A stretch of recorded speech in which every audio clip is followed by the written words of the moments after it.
Hey everyone! Welcome! Alam ko na marami sa inyo ang gusto rin magtrabaho sa bahay dahil mas convenient, hindi hassle ang mag-commute at may time ka pa with your family and friends. Maraming klase ang pag-VA.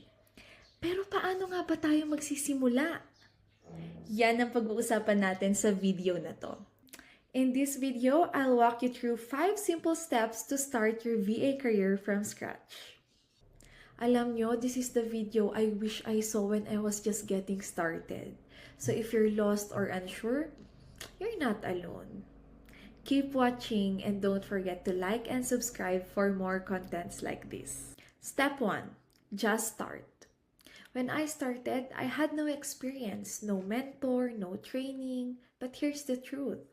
You don't need everything figured out. You just have to start. Maraming nagsasabi na ang mga galing sa BPO ay may malaking advantage in this virtual assistant world.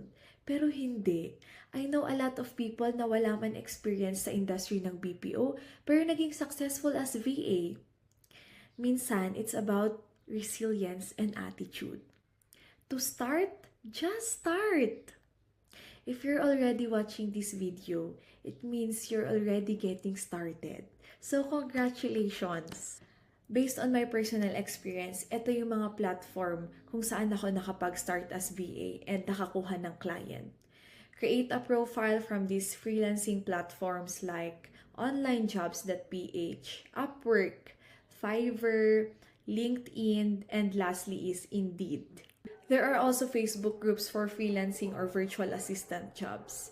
Just search for keywords like VA jobs, freelancing PH, or remote work. But be very careful. There are scams out there. And always research first.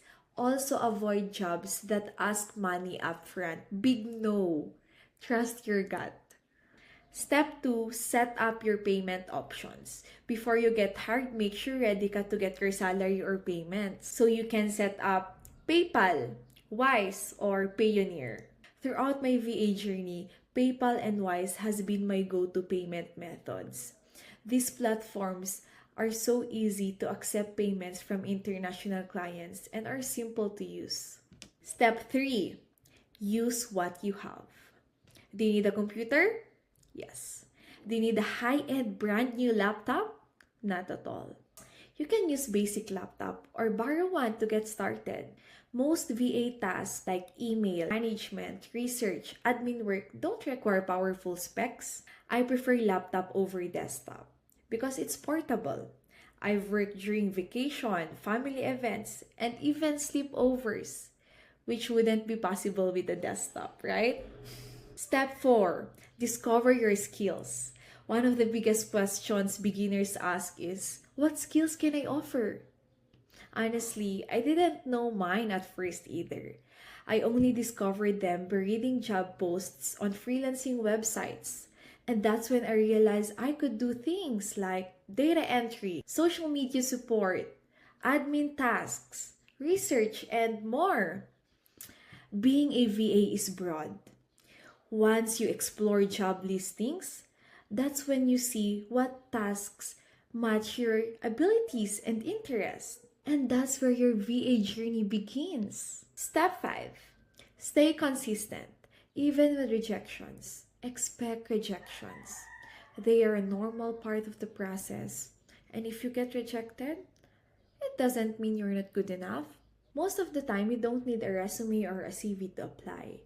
Most platforms just ask for a simple application letter or a link to your profile in Upwork or LinkedIn. If a client wants you, they'll ask for an interview or trial task. Keep applying. Stay motivated. Rejections are part of the process, and it don't define your future. The first step will always be the hardest, but it leads to success. So just start. Thanks for watching. I hope this video inspired you. Don't forget to like, comment, and subscribe for more tips. Check the description below for a legit VA job link. See you in the next video.